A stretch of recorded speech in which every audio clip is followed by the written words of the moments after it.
بسم اللہ الرحمن الرحیم۔ یہ 557 ہجری کی ایک خاموش رات تھی۔ مسلمانوں کے تاریخی ملک شام کے دارالخلافہ دمشق پر اندھیرے کا راج تھا۔ ہر طرف پریشانی نے ڈیرے ڈال رکھے تھے۔ دمشق کے تمام باشندے میٹھی نیند کے مزے لوٹ رہے تھے، مگر انہی لوگوں کا قائد اور عالم، اسلام کا شیر دل مجاہد، دن بھر کی عصاب شکن محنت کے باوجود رات کے اس پہر عبادت میں مشغول تھا۔ یہ امیر المومنین حضرت نور الدین زنگی رحمہ اللہ تھے، جو حسب معمول تہجد ادا کر رہے تھے۔ تہجد سے فارغ ہو کر نور الدین زنگی رحمہ اللہ آرام کی گھر سے بستر پر لیٹے اور ان کی آنکھ لگ گئی۔ ابھی آنکھ لگے چند لمحے گزرے تھے کہ انہیں ایک روح افزا منظر دکھائی دیا۔ انہیں نبی کریم صلی اللہ علیہ وآلہ وسلم کا چہرہ پر نور نظر آیا۔ ایک مومن کے لیے نبی کریم صلی اللہ علیہ وآلہ وسلم کے دیدار سے زیادہ بڑھ کر اور کیا سعادت ہو سکتی ہے، اور یہی اعزاز نور الدین زنگی رحمہ اللہ تعالیٰ کو اس رات حاصل ہوا۔ لیکن اچانک نور الدین کو رسول اللہ صلی اللہ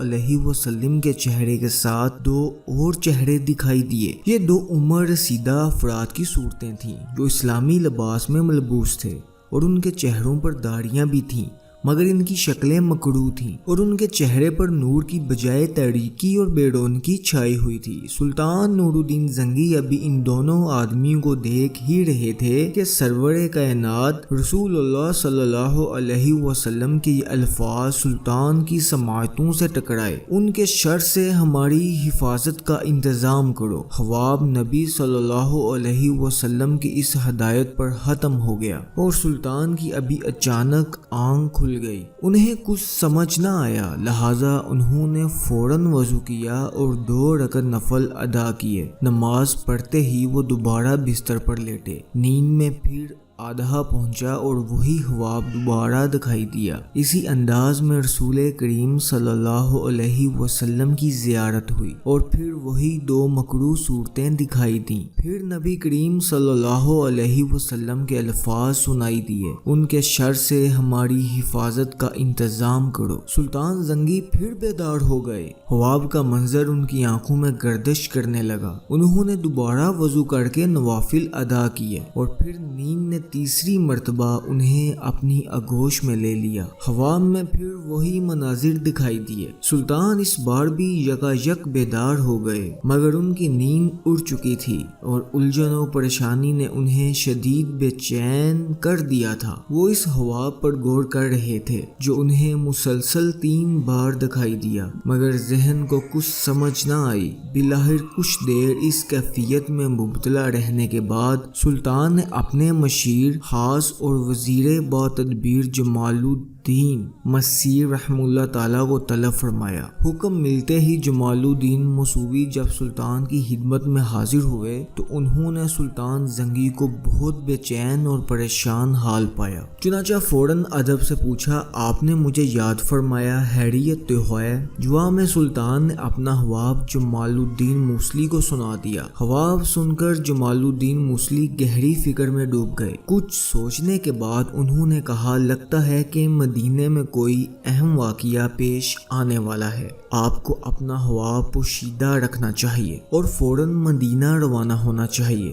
سلطان زنگی نے فوراً جمال الدین موسوی رحمہ اللہ کی اس بات پر اتفاق کیا اور مدینہ روانگی کے لیے تیاری کا حکم دے دیا۔ رات کا آخری پہر ڈل رہا تھا۔ اللہ اکبر اور دمشق کی فضائیں اس وقت فجر کی اذان سے گونج رہی تھیں۔ سلطان اپنی خوابگاہ سے نکلے، جمال الدین کے ساتھ فجر کی نماز ادا کی، اور سورج طلوع ہونے سے پہلے ہی مدینہ منورہ کی جانب روانہ ہو گئے۔ اس سفر میں جمال الدین موصلی سمیت 20 دیگر افراد بھی سلطان زنگی کے ہمراہ تھے۔ تمام افراد تیز رفتار گھوڑوں پر سوار تھے۔ دمشق اور مدینہ منورہ کا درمیانی فاصلہ خاصا طویل تھا، لہذا نہایت تیز رفتاری سے سفر کرنے کے باوجود سلطان زنگی اپنے ہمراہیوں کے ساتھ 16 دن بعد مدینہ منورہ پہنچے۔ شہر کے بعد سلطان زنگی نے غسل کیا۔ اس 16 دن کے تھکا دینے والے سفر میں سلطان زنگی ہر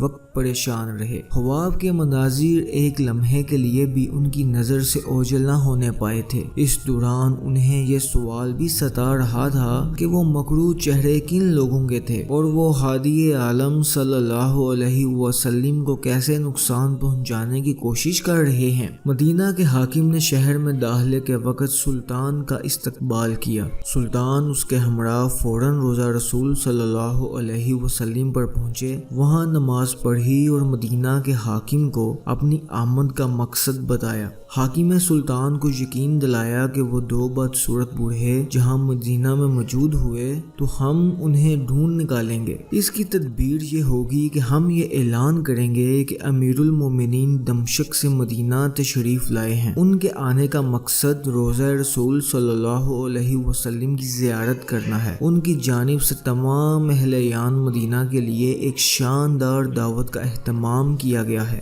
دعوت میں ہر عام و خاص کی شرکت لازم ہے۔ دعوت کے بعد سلطان اپنے ہاتھوں سے ہدیہ بھی تقسیم کریں گے۔ یوں اگر وہ مدینہ میں موجود ہوئے تو آپ انہیں پہچان کر ان کی نشاندہی بآسانی کر سکیں گے۔ حاکم شہر کی یہ تدبیر سن کر سلطان بہت خوش ہوئے۔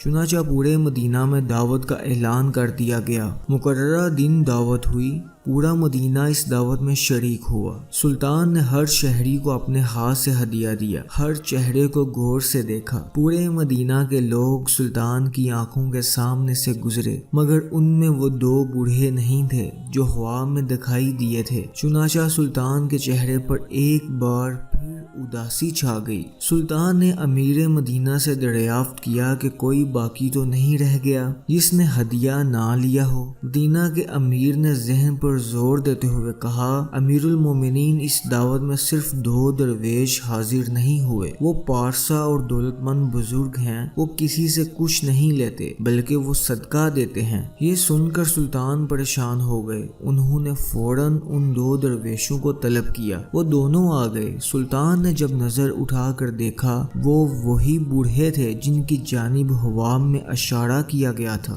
سلطان نے ان سے پوچھا کہ تم کہاں سے آئے ہو؟ تو وہ کہنے لگے، ہم دیار مغرب سے حج کرنے آئے تھے۔ سلطان نے انہیں گھورتے ہوئے پوچھا، سچ سچ بتاؤ؟ تو دونوں نے پھر وہی جواب دیا۔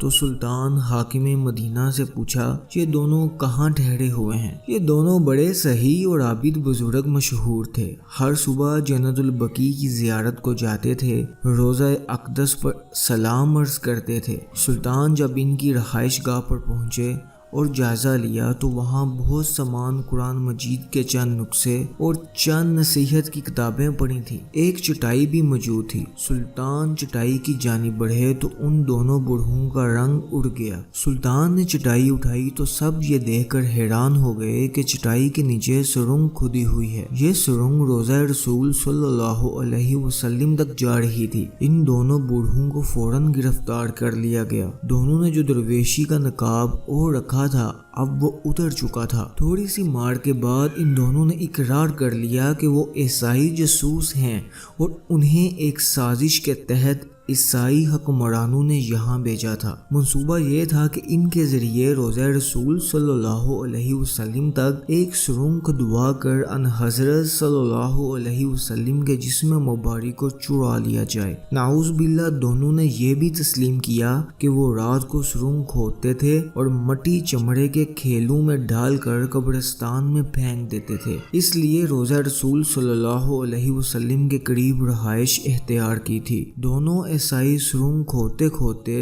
حضرت عمر فاروق رضی اللہ عنہ کے مدفن تک پہنچ چکے تھے۔ یہ بھی کہا جاتا ہے کہ جب دونوں روضہ رسول صلی اللہ علیہ وسلم کے قریب پہنچے تو آسمان سے گرجنے کی آوازیں آنے لگیں اور ایسا شدید زلزلہ آیا، پہاڑ ہلنے لگے، مگر اسی رات سلطان ان کے مکروہ عزائم روکنے مدینہ پہنچ چکے تھے۔ دونوں بوڑھوں کو سلطان کے حکم کے مطابق موت کے گھاٹ اتار دیا گیا۔ انہیں روضہ اقدس صلی اللہ علیہ وسلم کے قریب ہی قتل کیا گیا۔ ان عیسائیوں کو جہنم رسید کرنے کے بعد سلطان خوب روئے اور زاروں قطار روتے رہے۔ انہوں نے اللہ کا شکر ادا کیا، اس نے روضہ اقدس صلی اللہ علیہ وسلم کی حفاظت کا اعزاز انہیں بخشا۔ یہ سب کرنے کے بعد سلطان نے روضہ اقدس صلی اللہ علیہ وسلم کی دیواروں کے ارد گرد ایک خندق کھلوائی۔ یہ خندق اتنی گہری تھی کہ زمین سے پانی پھوٹنے لگا۔ پھر اس خندق میں سیسہ بھر دیا گیا تاکہ آئندہ کوئی بدبخت ایسی گستاخی نہ کر سکے۔ اس خندق کو رصاص یعنی شیشے کی خندق کہا جاتا ہے۔ بعد میں اس خندق کے اوپر ایک سندل کا جنگلہ لگا دیا گیا تاکہ روضہ اقدس صلی اللہ علیہ وسلم کے زائرین اس سے آگے نہ جا سکیں۔ سن 866 ہجری میں مصر کے بادشاہ رکن الدین نے خندق پر تقریباً 21 فٹ اونچا لوہے کا جالی دار احاطہ نصب کروا دیا تھا۔ آج کے لیے اتنا ہی۔ جزاک اللہ۔ اللہ حافظ۔